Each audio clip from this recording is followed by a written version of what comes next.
Mesmo com todas essas características, ainda temos pouca produtividade. E a Embrapa, que trabalha com melhoramento genético, tem incentivado a aumentar a produtividade e aumentar também a qualidade do grão. Eles fazem um trabalho de incentivo na produção. O pesquisador Wesley Nascimento vai falar mais sobre esse assunto com a gente. Varley, seja muito bem-vindo ao Agro Record, muito bom dia. Para começar, como é que está a produção de grão de bico aqui no DF? Bom, na verdade é uma cultura relativamente nova para a população e também para os produtores, né? A Embrapa Hortaliças, uma unidade aqui em Brasília, tem feito esse trabalho há vários anos, na verdade mais de uma década, de tentar disponibilizar aos produtores aí novos cultivos, né? Diversificar, seja a época de plantio, mercado e, claro, trazer um produto também diferenciado para a população. E o total da área aqui, a gente não tem esse dado atualizado, mas é muito pouco, né? O Brasil é um grande importador de grão de bico, principalmente da Argentina e do México. O cultivo, ele é favorável aqui no Distrito Federal? O clima, ele é favorável? Essa é uma boa pergunta. Sim, Brasília e essa região toda aqui do entorno, Cristalina, nós estamos falando aqui numa região de 1.000 metros de altitude, né, acima do nível do mar. Então, noites mais frias, principalmente no outono e inverno. Então, o grão de bico tem se adaptado muito bem aqui. E a gente tem desenvolvido algumas cultivares bem adaptadas a essas condições, com alta produtividade, enfim. Foi uma região, talvez uma das melhores regiões de produzir grão de bico no Brasil, está aqui na região do Distrito Federal. Aqui a gente tem alguns exemplos, mostra pra gente quais as cultivares. Bom, na verdade, o que a população conhece é esse grão de bico que nós chamamos do tipo cabule. É uma coloração creme que tem uma forma que nós chamamos de cabeça de carneiro, né? Hoje, boa parte do mundo consome esse grão, principalmente países mais desenvolvidos. Entretanto, em países asiáticos ou na África, por exemplo, eles consomem esse tipo Desi, que é um grão de bico mais colorido, mais escuro, seja na coloração preta, marrom. Aqui nós temos um pretinho. Na verdade, esses países consomem grão de bico no café da manhã, no almoço e na janta. Que é super saudável, né? Sim, é um produto, é um grão de alta qualidade, um grão proteico, como outras leguminosas, mas o grão de bico ele difere um pouquinho, além de sais, minerais, vitaminas, ele tem um aminoácido muito interessante que é o triptofano. E o triptofano ele é o precursor da serotonina.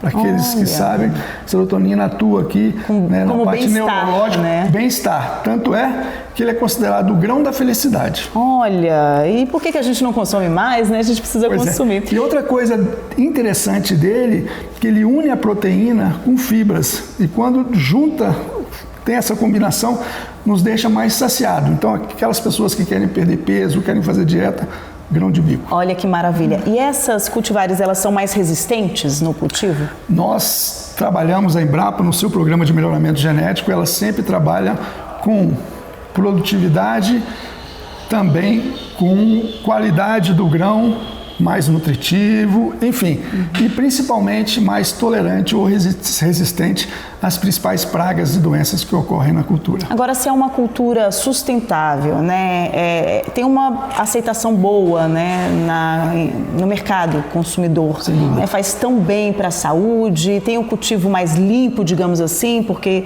tem uma resistência maior a pragas.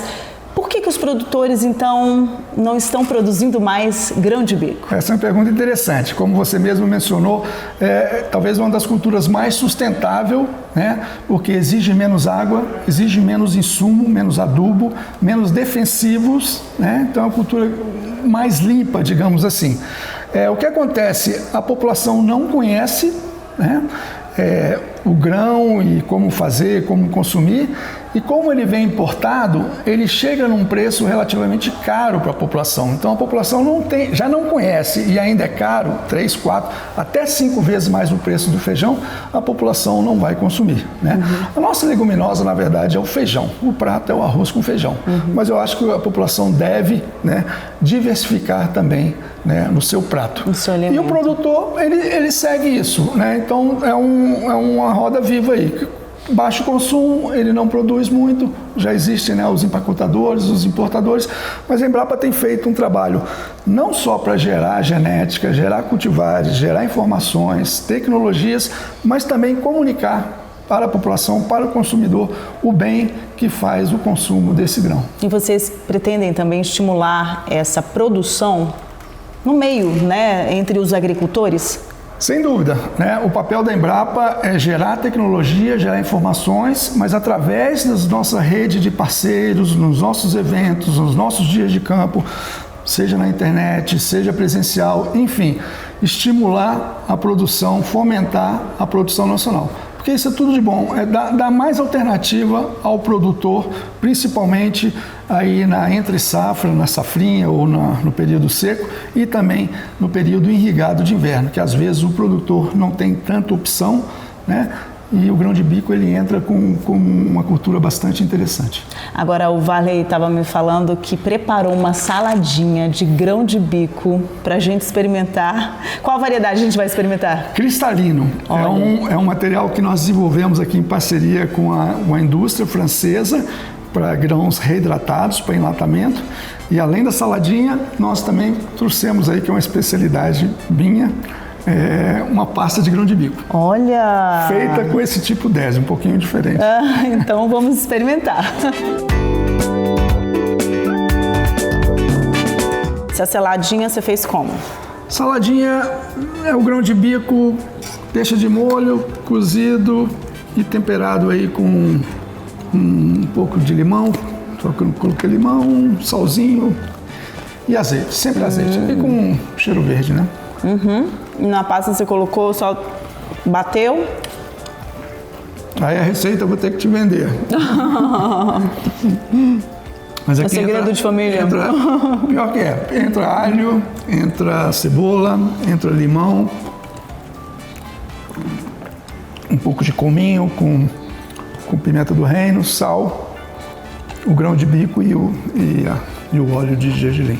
E a gente colocou essa cerveja aqui porque o Varley estava me contando que eles estão experimentando, né, avaliando essa possível cerveja de grão de bico também. Exatamente. É novidade. É novidade no mundo inteiro, né? Ela substitui não totalmente a cevada, mas principalmente a gente está pensando aí num público intolerante ao glúten, um público mais celíaco, né, que não pode consumir o glúten do trigo ou da cevada, e quem sabe, né, nós estamos em testes ainda, mas bastante interessante, né? E gostosa, boa. Já experimentou? Sim, é uma cerveja artesanal em parceria aqui com cervejeiros aqui do Distrito Federal. Legal, então vamos experimentar mais, degustar esse grão de bico que, além de gostoso, é super saudável.